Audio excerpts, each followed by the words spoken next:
people want to change their bad habits. They want to eat better, move more, stop wasting time, and feel more in control of their lives. Many of them try sincerely. They start with motivation, plans, and promises to themselves. Yet, after some time, often sooner than expected, they return to the same patterns. Slowly, this repetition creates a quiet belief that change is simply not meant for them. This story is about why that belief forms and why it is usually wrong. It is a story that focuses on how change actually happens when it lasts, through small actions that are repeated patiently and supported by the right way of thinking. Haruto was 40 years old when his body finally forced him to stop and pay attention. One evening, he was sitting in a plastic chair watching his children play.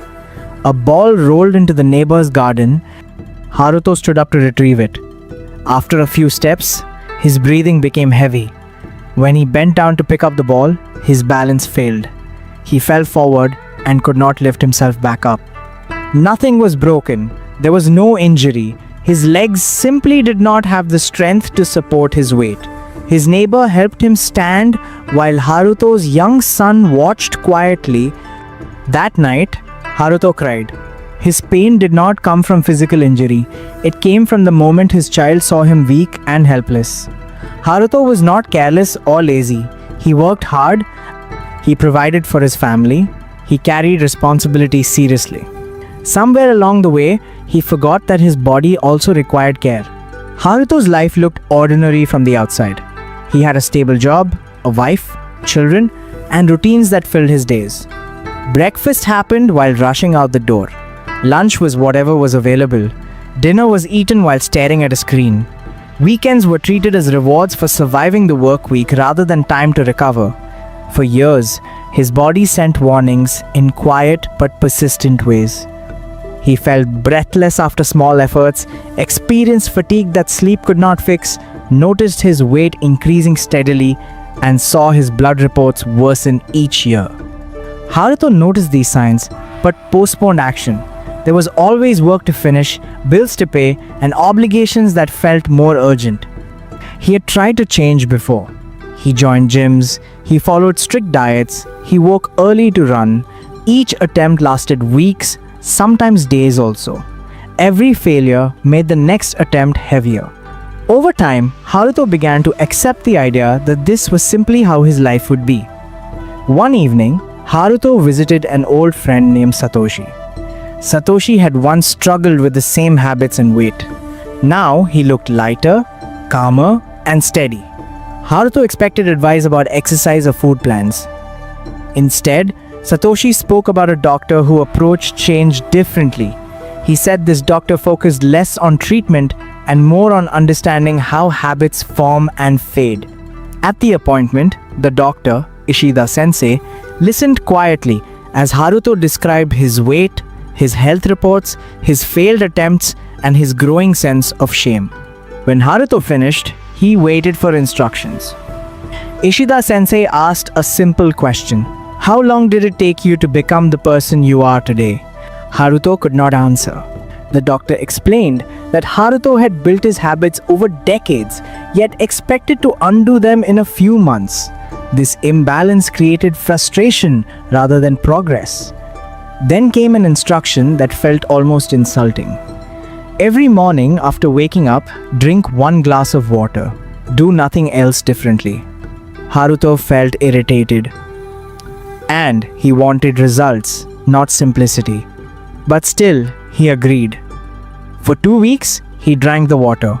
His weight did not change. Nothing dramatic happened.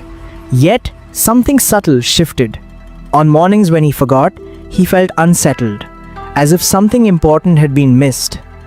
When he returned, Ishida Sensei explained that the goal had never been weight loss. The goal was learning to keep a promise to himself.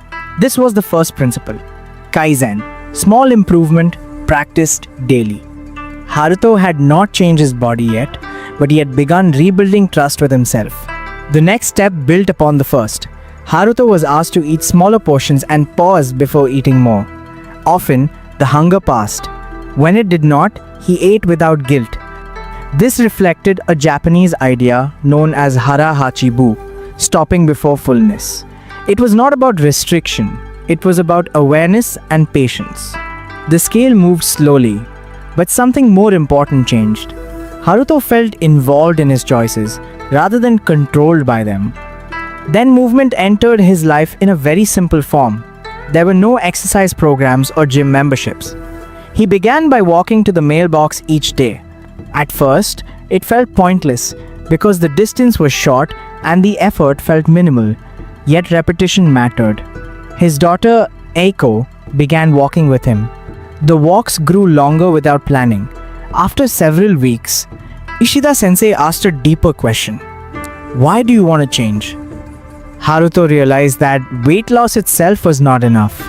He wanted energy for his children. He wanted to be present as they grew. He wanted to stand beside his family rather than watch life from a chair.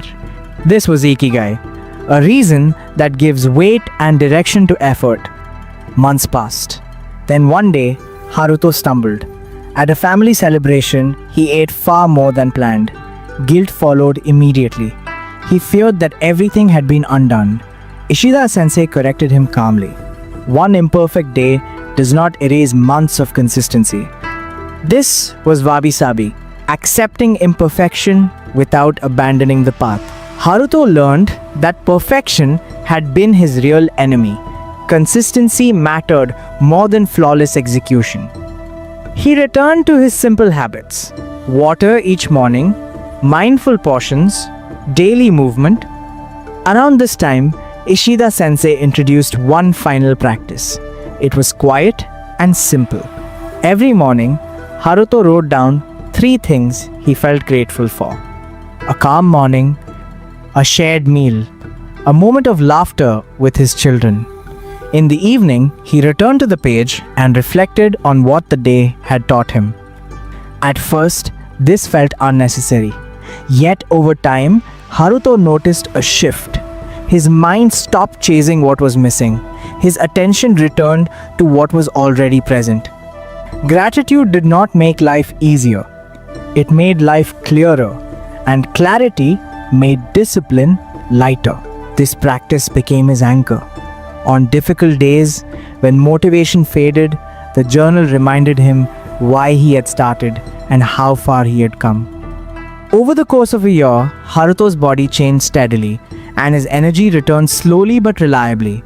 His children noticed the difference, and his wife noticed it as well. Small moments became possible again, such as playing together, walking side by side, and laughing without exhaustion. After more than a year, Haruto realized something important. He no longer felt the urge to quit. The habits no longer felt forced. They had become part of who he was. This final principle was persistence, continuing even when enthusiasm fades. Haruto did not transform through extreme discipline. He changed through small actions repeated with purpose. Bad habits survive because